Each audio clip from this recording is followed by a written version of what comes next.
आइए आज हम पढ़ते हैं भ्रांतिमान अलंकार को।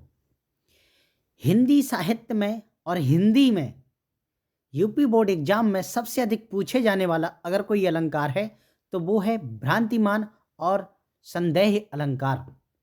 आइए हम दोनों का कन्फ्यूजन दूर करते हैं और दोनों को अच्छे से पढ़ते हैं। तो भ्रांतिमान अलंकार को आप देख पा रहे होंगे, लिखा गया है कि भ्रांतिमान अलंकार क्या होता है? वह अलंकार जिसमें उपमेय उपमान का भ्रम उत्पन्न हो जाता है, जिसमें उपमेय में उपमान का भ्रम उत्पन्न हो जाता है। अर्थात आप ऐसे कह सकते हैं, जब हम कोई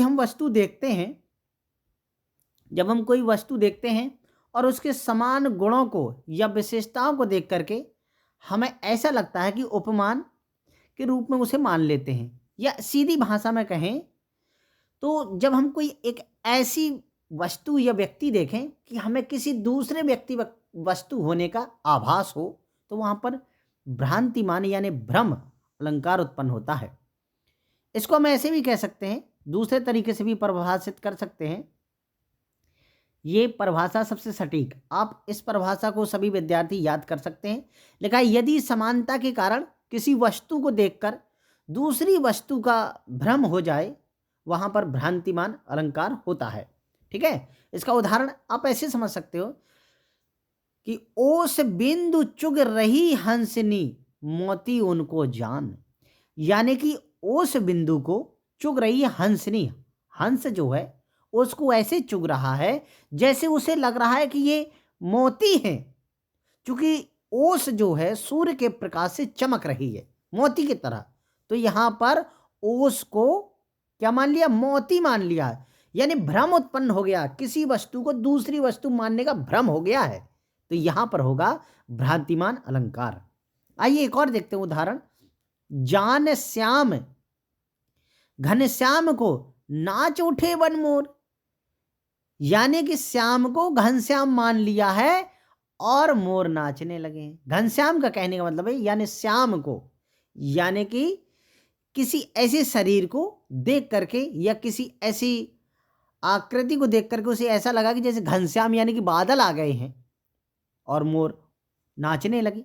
तो इस प्रकार के उदाहरण में हम भ्रांतिमान अलंकार कहेंगे। एक और अच्छा सा उदाहरण है, नाक कमौती अधर की क्रांति से बीज दाड़म का समझकर भ्रांति से। तो ये भी उदाहरण बढ़िया, सबसे अच्छा उदाहरण ये है। हम विद्यार्थी को सलाह देंगे कि ये एग्जाम्पल याद करें। मुन्ना तब मम्मी के सिर पर देख देख के चोटी, भाग उठा भाई मानकर सर पर सांपन लोटी। यानी मुन्ना ने जब अपनी मम्मी के सर पर दो चोटी देखी तो भाग जाता है, ये डर करके, ये मान करके कि सांप लौट रहा है मम्मी के सर पर। तो यहां पर जो है सबसे अच्छा उदाहरण इसको मान सकते हैं भ्रांतिमान का। हालांकि और भी उदाहरण है, एक बिहारी जी के द्वारा लिखा गया ये बहुत ही अच्छा उदाहरण है 5वें नंबर का। ये विद्यार्थियों को याद कर लेना चाहिए यदि आप उसको नहीं याद करना चाहते तो। पाँव महावर देखो नायन बैठी आए, पुन पुन ज्ञान महावर एड़ी भींजत जाए।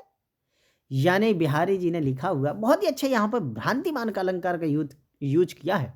कहा है कि जो नायन है, यानी जो नाई की नायन होती है वाइफ, ठीक है, वाइफ ऑफ नाउ, तो वो यहाँ पर क्या करती है कि इस प्रकार की एड़ी देखती है कि उसे लाल लाल एड़ी देख करके एक भ्रम उत्पन्न हो जाता है और वो समझती है कि ये महावर है, यानी ये रंग है, और एड़ी को ही दबाने लगती है यानी रंग निचोड़ने के लिए। तो यहाँ पर भ्रांतिमान अलंकार हो जाता है।